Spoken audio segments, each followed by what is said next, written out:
अस्सलाम वालेकुम। अच्छा, आज हम लिमिट कंपैरिजन टेस्ट करने लगे हैं। उसमें क्या आता है, let A N and B N be the two positive term series, let limit N approaches to infinity A N over B N equals to L. L यहाँ पे आपका कोई ना कोई क्या आएगा, नंबर आएगा। अब आपके पास if L is not equal to zero, मतलब नॉन ज़ीरो नंबर आता है, कोई ज़ीरो के अलावा नंबर आता है, then the both series behave इधर कन्वर्जेंट आई डाइवर्जेंट। मतलब ये हुआ कि अगर आपके पास, इसका मतलब ये है कि अगर एक सीरीज़ कन्वर्ज कर रही है तो दूसरी भी क्या होगी, कन्वर्ज होगी। अगर एक डाइवर्ज कर रही है तो दूसरी भी क्या होगी, डाइवर्जेंट ही होगी। अगर आपके पास एल का आंसर क्या आ जाता है, ज़ीरो, इसका मतलब बी एन अगर कन्वर्ज कर रही है तो फिर ए एन भी क्या करेगी, कन्वर्ज करेगी। अगर L is equal to infinity आ जाता है and A N is diverge, तो ए एन फिर क्या होगा, आल्सो बी एन, सॉरी यहाँ पे आएगा B N is diverge, then A N is also diverge हो जाएगा। अब यहाँ पे इसके रिलेटेड हम एक क्वेश्चन करते हैं। वो कहता है इसकी क्या फाइंड करनी है, आपने लिमिट कंपैरिजन टेस्ट लगाना है और चेक करना है कि इसकी सीरीज़ कन्वर्ज करती है या फिर डाइवर्ज करती है। हम इसको लेट करते हैं, let A N which is equals to 1 over N की पावर 1/2 प्लस एन की पावर 3/2। ठीक हो गया। उसके बाद आपने क्या करना है, अब बी एन लेट करना है। बी एन लेट कैसे करना है, आपने ऊपर चेक करनी है पावर एन की क्या आ रही है, ज़ीरो आ रही है, और नीचे पावर क्या आ रही है, हाईएस्ट पावर 3/2 आ रही है। तो इसका मतलब बी एन जो होगा वो आ जाएगा 1 ओवर एन की पावर 3/2। नाउ अब हम क्या करने लगे हैं, लिमिट कंपैरिजन टेस्ट लगाने लगे हैं। Limit N approaches to infinity A N over B N. A N आपके पास क्या है, 1 ओवर एन की पावर 1/2 प्लस एन की power 3/2 divided by 1 over N की पावर 3/2।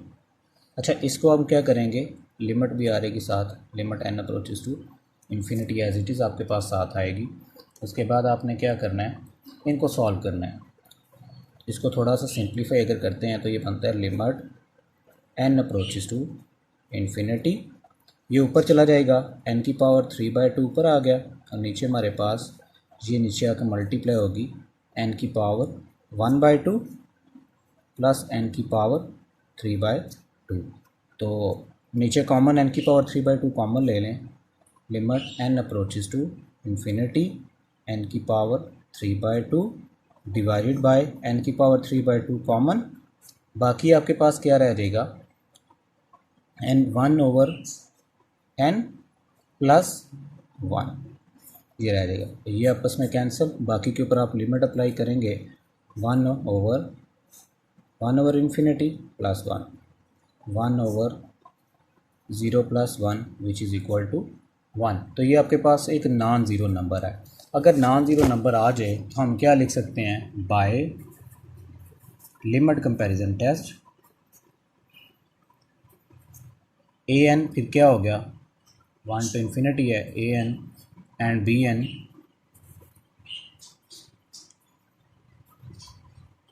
आपके पास क्या बनेगा, A N B N converge कर जाएगी, कन्वर्ज करेगी या फिर डाइवर्ज करेगी।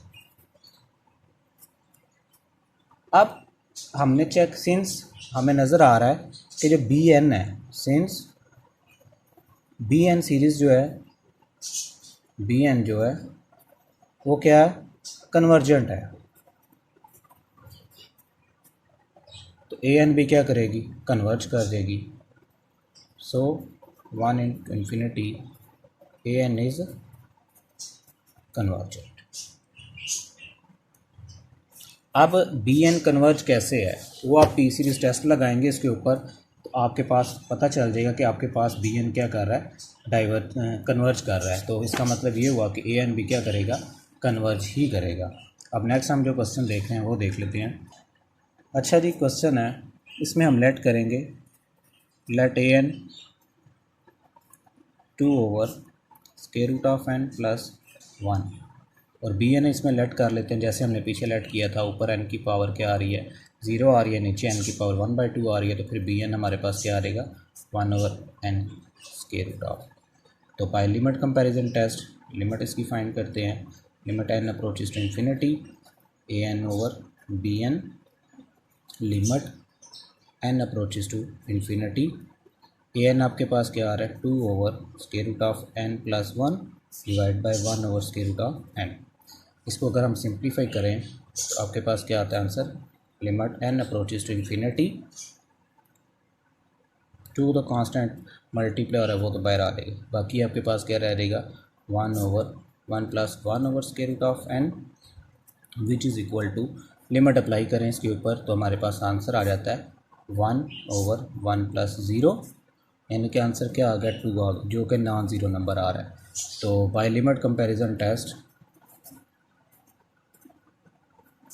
both series behave like, both series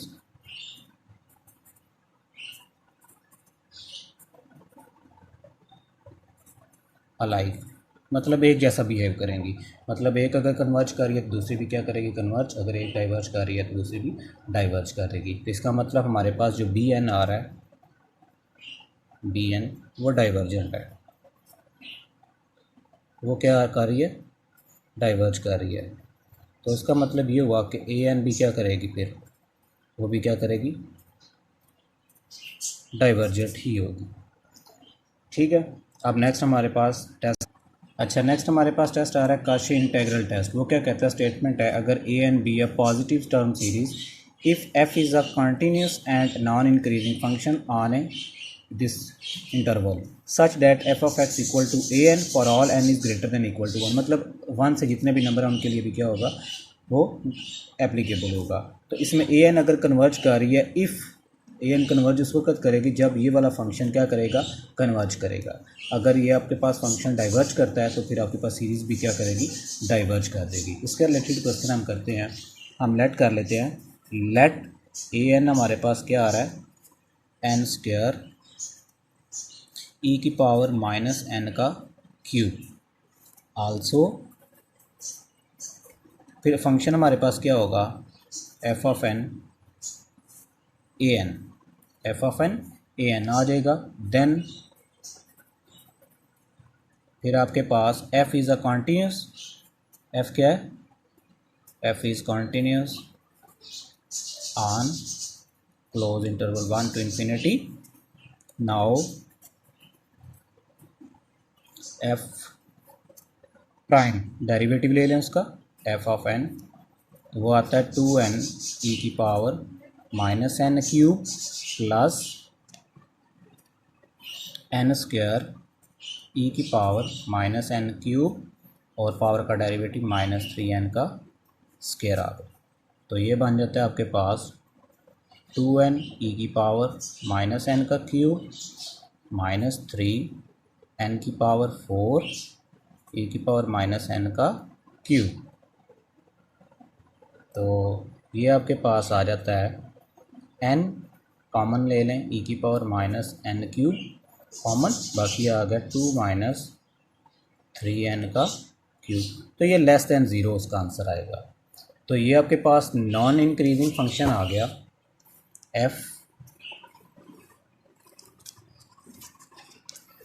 आपके पास क्या होगा f is non increasing function, non increasing function on close interval 1 to infinity. अब यहाँ पर हम कंसिडर करते हैं आई आपके पास, यानी कि इंटीग्रेशन जो फैक्टर हमने फाइंड करना था वो क्या था 1 to infinity f of x d of x.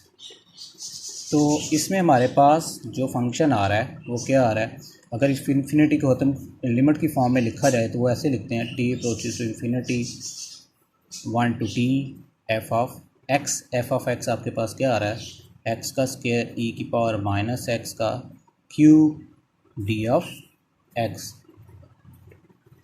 तो इसको अगर हम सॉल्व करें तो आपके पास क्या आंसर आ जाता है, इसको सॉल्व करने से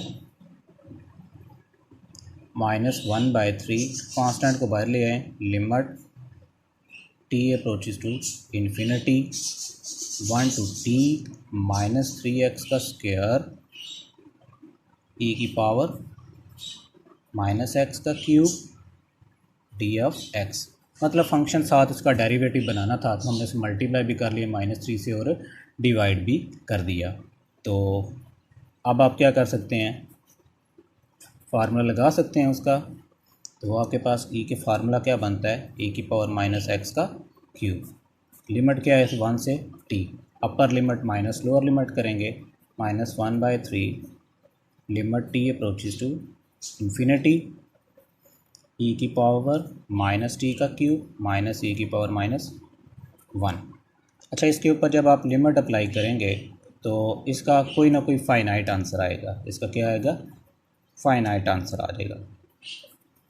जब आप लिमिट अप्लाई करेंगे तो क्या आ जाएगा, इसका कोई ना कोई फाइनाइट आंसर आ जाएगा। अगर फाइनाइट आंसर आ जाए तो इसका बाय गॉसियन इंटीग्रल टेस्ट क्या कर देते हैं, फंक्शन क्या हो जाता है, कन्वर्ज कर देते हैं। तो इसका मतलब आई क्या होगा, कन्वर्जिस हो जाएगा। इसका मतलब bye Gaussian integral test A N फिर क्या हो जाएगा, कन्वर्ज कर देगा, इज आल्सो कन्वर्जिस। तो यहाँ तक आपने कर लेना है। अगर कोई मसला हुआ तो मुझसे पूछ लीजिएगा, इसके रिलेटेड आपके पास क्वेश्चंस बुक में गिवन है वो आप सॉल्व कर लीजिएगा। कोई भी मसला हुआ तो मुझसे डिस्कस कर लीजिएगा। अल्लाह हाफिज़।